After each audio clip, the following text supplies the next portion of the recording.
say in certain areas, women are very dominant. Okay? But when it comes to the entertainment world, I'm telling you, ninjas make the world go round.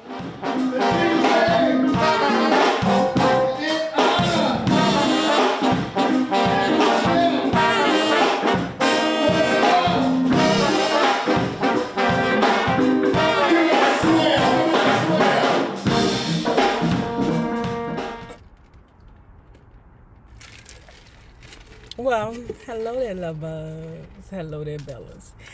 If you have not already done so, please remember to like, share the Facebook, subscribe, and visit uptopbeauty.com. Just a little update on my life. So, we've already spoken about me moving back home. What I'm going to do is share my health journey with you all. And I've decided to do a vegan challenge. So if you're not already a part of the book club, paying your $5 monthly fee via YouTube or Patreon, if you want to take the vegan challenge with me, the links are below in the description bar. And let's take this journey together, man, because my cholesterol was through the roof. Because I know that I'm not really the type of person to jog. Now, I walk because I walk Lulu just about every day. But I said what I can do is at least tweak some of the ways that I eat. Now let's continue talking about Miss Bettye LaVette, lovingly called Bettye Get Bitches. And on a good day, toot toot beep beep Bettye. A sex clinic? What the hell is that? A fancy name for a whorehouse? I'm not turning no tricks. It's not a whorehouse, and you won't be turning tricks. A lot of actresses and singers work over there. Just go by and see what they have to say. When your money is funny, you do funny things. When I was 27, my money was very funny. That's why I went to this building on Santa Monica Boulevard, right next to the Pussycat Theater, where the recently released Deep Throat was playing. I looked at the directory in the building lobby, and there it was in plain language: Institute for Sexual Intercourse, located on the second floor, Unit B. I sighed and walked up the stairs, opened the door, and introduced myself to a lady sitting behind a receptionist's desk. I'm here to see about work, I said, swallowing all my pride. This is what it had to take for you to swallow your pride, Tutu BB Bettye. This is not the first time I've heard of a sex clinic. You know, like, it's people that really do that. And from what I understand, matter of fact, I think I've seen it on a sitcom before. And from what I understand, it's like you be the, not surrogate wife, but the practice wife or the practice girlfriend. It's like for men who are not confident with their sex skills, and they go here and they learn from a lady. But I'm like, that's bull, because each woman is different. It's like you can lay down with your wife and your wife like you to throw one leg up, and you can't use those same techniques on your girlfriend as you do your wife, because your girlfriend like both legs up. I sighed and walked up the stairs, opened the door, and introduced myself to a lady sitting behind a receptionist desk. I'm here to see about work, I said, swallowing all pride. Have you been recommended? I have. I gave the name of the man who told me about the place. Have a seat. Our director will see you in a moment. The director was a middle-aged man with 6 chins. He sat in an office overlooking the marquee for Deep Throat. This is a reputable clinic, he said. We're here to help men with sexual problems. How does that work, I asked. They come for instructions. And not to get laid? No, not at all. You are never completely nude. Only half nude? You wear a bikini. And what does the John wear? See, she already there. John. That's another name for trick. She already there. Miss Bettye LaVette, you turn it into a prostitution situation. He isn't a John. He's a legitimate client. What does the legitimate client wear? His underwear. So I'm in a bikini. He's in his drawers. And then what happens? You show him what positions are most suitable for sex. You're kidding. I'm not. Many men have no idea about what positions to take. You mean to tell me men don't know they go on top and we go on the bottom? Maybe they know that, but maybe they don't know it can work the other way. It doesn't take a lot of imagination to figure that out. Not all men have a lot of imagination. Can I be honest? I asked. Of course. I'm supposed to teach these men about fucking by pretending to fuck. Is that right? So to speak. So it's about dry humping? Girl, Coaches call that belly rub. Ain't gonna be no belly rub. I said, I've done a lot worse. Fine, your first client is scheduled for tomorrow afternoon. My client wore boxers with bunnies all over him. He was a shy guy who just wanted to get on top of women. He didn't even want to bounce, just feel some flesh. Other clients were far more aggressive. They thought they were paying to actually screw me. That's because some of them girls in there is okay? All right, I move forward. I set them straight in a hurry. If they didn't get the idea, we had a big bouncer outside the door who'd come in and knock them on the head. The bouncer made me feel secure. I worked 4 or 5 days a week. I got used to it. The lack of penetration made all the difference in the world. A lot of these guys were afraid of penetration. They just wanted to bounce up and down a few times, and get the hell out. It was easy money. Then one day we got raided. I didn't understand what for until the owner said that some of his girls was turning tricks. What I feel is the owner already knows that that it's a big chance that the girl's going into the champagne room or the Pepsi Cola room. And it might be a chance that they might get extra money up there. And I feel like the owner, he puts it out there. No prostitution. But if you do, you better give me a percentage of it. The jobs be like, you must take a 30-minute break, blink, and know goddamn well that some of these people who work in these jobs have no way of taking 30-minute breaks. They know these people working through their lunch breaks because there's no way to get the job completed in whatever their shift is.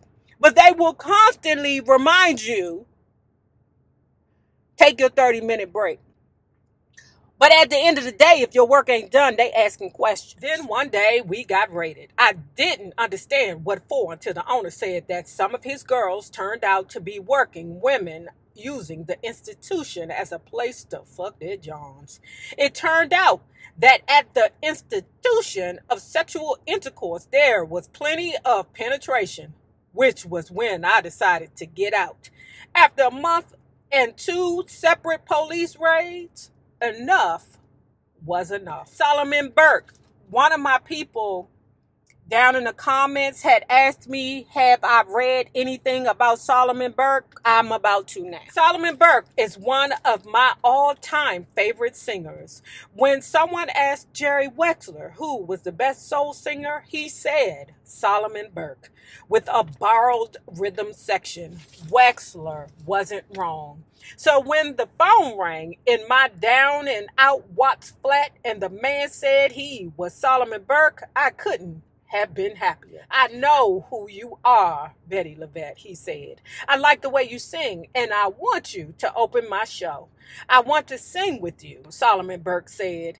I'd love to sing with you. Girl, that means I'd love to hunt you and see if the rumors is true about you giving a good time. When can you be ready to rehearse? In about an hour. He laughed, and that was it. 2 weeks later, I was on stage with Solomon Burke in San Francisco. Y'all, I'm really seeing the industry for what it is. I'm going to say in certain areas, women are very dominant. Okay. But when it comes to the celebrity world and the entertainment world, I'm telling you, ninjas make the world go round. That Bettye LaVette, it's like basically she's a sitting duck. Bettye LaVette ain't doing nothing. I ain't fucked her yet, so she could sing. Let me put her on my tour. It had been 10 years or so since Solomon had gone to Atlantic and saved the label after Ray Charles had gone over to ABC. Like a lot of singers who had at least one strong string of hits, Solomon's popularity with his core black audience was solid, and whether he was on the charts or not, he could always work. He'd gone from big auditoriums to small clubs, but small clubs were okay with me, especially one called Small's Paradise in Harlem. Ever heard of it, Bettye? Solomon asked. Daddy, I said, I played that club for years. It was my home base. Solomon loved to be called Daddy. He had dozens of women and hundreds of children. He liked to call me into the bathroom when he was sitting in the tub, naked as a beached whale and nearly as big. Bettye, he said, I still haven't gotten you in my church. Solomon was a preacher with a mail order divinity degree. In church, he sat on a throne and wore a crown on his head. And you won't be getting me in that church anytime soon, I said. Oh, Lord, save me from this preacher man. Solomon laughed and got out of the tub. I liked our conversation, not because I was about to convert to whatever form of Christianity he was peddling, but because he was a genuinely nice guy that liked for you to sit there in the bathroom and watch him soak. How you make love to someone that big, my cousin Margaret asked me. Simple. I said, you sit on top. Hold on. So one time, a Judy of mine was messing with this big dude. I mean, he had a huge stomach. One of them big-ass gluten/beer bellies, okay? It was jiggly and everything. It wasn't hard and solid. It was like jiggly, okay? Oh, my goodness. I said, girl, what are you doing in that bed? She said, I get on top, I grab his belly meat, and I pull. Like I'm literally riding a horse. I said, what? That's how that was? How you make love to someone that big? My cousin Margaret asked me. Simple. I said, you sit on top of him. When we got to New York, Solomon was surprised to learn that I had my own set of fans at Smalls. Besides the fans, there were also former boyfriends eager to reignite the flame. After our last show on our last night, I quickly took one of those boyfriends back to my hotel room. I didn't want to aggravate Solomon, but at the same time, I was still singing that song that said, ain't nobody business if I do. I've said previously, the only thing that stands between Bettye LaVette and success is her ego. Let me add this. The only thing that stands in front of Bettye LaVette's success is her ego and her pussy. We had closed the door behind us and started the first phase of the game of love when we heard Solomon banging on the door. You in there, Bettye? You in there, Bettye LaVette? I didn't say anything. We waited until we heard his heavy footsteps moving away from the room. Then we got the game going. This a teacher. She got up, went downstairs to go get her breakfast. Okay. Man in the breakfast shop says to her, are you still with the Solomon Burke entourage? She said, I am. She said, well, why they leave you here? What? What you talking about? Oh, the Solomon Burke entourage, they gone to the airport. You ain't with them no more. She in shock and awe. How you in shock and awe when you still away to sleep with another man while you working for another man who obviously expects for you to just sleep with him? He's banging on that door, girl. He wants you to just sleep with him. And how dare you sleep with another man that is not giving you the opportunity that he is? I came to find out that Solomon alerted everyone but me that they were flying to Chicago a day early. When I finally contacted the tour manager and asked about my plane ticket, he said Solomon told me to cash it in. What about paying me $400 for the gig in New York? You'll have to talk to Solomon about that. Let me tell you what this dirty mother hunter did. You won't be for nobody else on my tour. He didn't pay her, but then later on down the line, she is performing. Like a couple of years later after this event, she's performing. Solomon Burke is in the audience. Okay? Solomon Burke gives $100 to his son and say, go on up there and tip the lady. She, in her mind, says, maybe that will help him feel good about stealing my $400. I'm like, that shouldn't, because, I mean, he still owe you $300. Because all he gave you was $100? And he got some pussy? In the mid-70s, the world wasn't cooperating with me one goddamn bit. In 13 years, I've recorded some 60 songs. That's enough for 6 albums. And yet, I still didn't have a single one. I'd been through more labels than I wanted to remember. Even had a small of my own with Jim called TCA, 20th Century Attraction, that didn't go anywhere. In my hometown of Detroit, where Motown had exploded in the 60s, Al Green was forging his sound and exploding on the R&B and pop charts. After the episode with Solomon Burke in New York, I dragged my broke ass back home. Mama, sister Terry, cousin Margaret, and Jim Lewis. That was comfort, but that wasn't enough. Despite my defeats, my ambition had not died. Neither had my need to pick up where I'd left off. Off with the party people.